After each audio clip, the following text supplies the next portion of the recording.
no other way.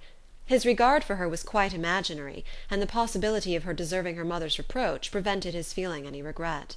While the family were in this confusion, Charlotte Lucas came to spend the day with them.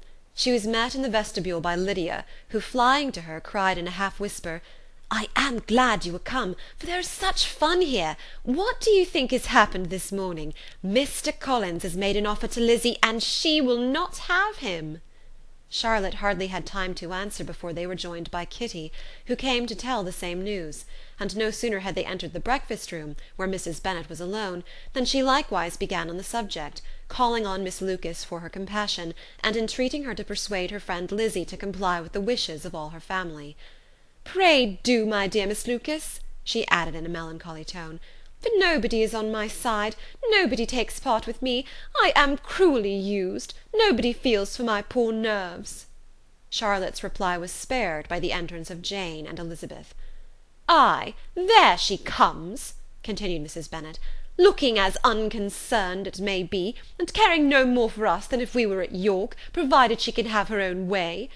But I tell you, Miss Lizzie, if you take it into your head to go on refusing every offer of marriage in this way, you will never get a husband at all, and I am sure I do not know who is to maintain you when your father is dead. I shall not be able to keep you, and so I warn you.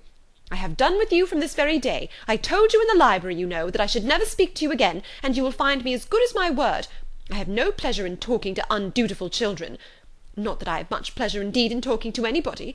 People who suffer as I do from nervous complaints can have no great inclination for talking. Nobody can tell what I suffer, but it is always so. Those who do not complain are never pitied." Her daughters listened in silence to this effusion, sensible that any attempt to reason with her or soothe her would only increase the irritation. She talked on, therefore, without interruption from any of them, till they were joined by Mr Collins, who entered the room with an air more stately than usual, and on perceiving whom, she said to the girls, "Now I do insist upon it that you all of you hold your tongues, and let me and Mr Collins have a little conversation together." Elizabeth passed quietly out of the room, Jane and Kitty following, but Lydia stood her ground, determined to hear all she could, and Charlotte, detained first by the civility of Mr Collins, whose inquiries after herself and all her family were very minute, and then by a little curiosity, satisfied herself with walking to the window and pretending not to hear. In a doleful voice Mrs Bennet began the projected conversation. "Oh, Mr Collins!" "My dear madam," replied he, "let us be for ever silent on this point. Far be it from me," he presently continued, in a voice that marked his displeasure, "to resent the behaviour of your daughter. Resignation to inevitable evils is the evil duty of us all, the peculiar duty of a young man who has been so fortunate as I have been in early preferment, and I trust I am resigned. Perhaps not the less so far from feeling a doubt of my positive happiness, had my fair cousin honoured me with her hand, for I have often observed that resignation is never so perfect as when the blessing denied begins to lose somewhat of its value in our estimation. You will not, I hope, consider me as showing any disrespect to your family, my dear madam, by thus withdrawing my pretensions to your daughter's favour, without having paid yourself and Mr Bennet the compliment of requesting you to interpose your authority in my behalf.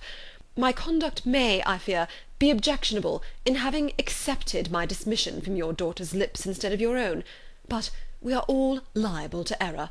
I have certainly meant well through the whole affair. My object has been to secure an amiable companion for myself, with due consideration for the advantage of all your family, and if my manner has been at all reprehensible, I here beg leave to apologize. End of chapter 20.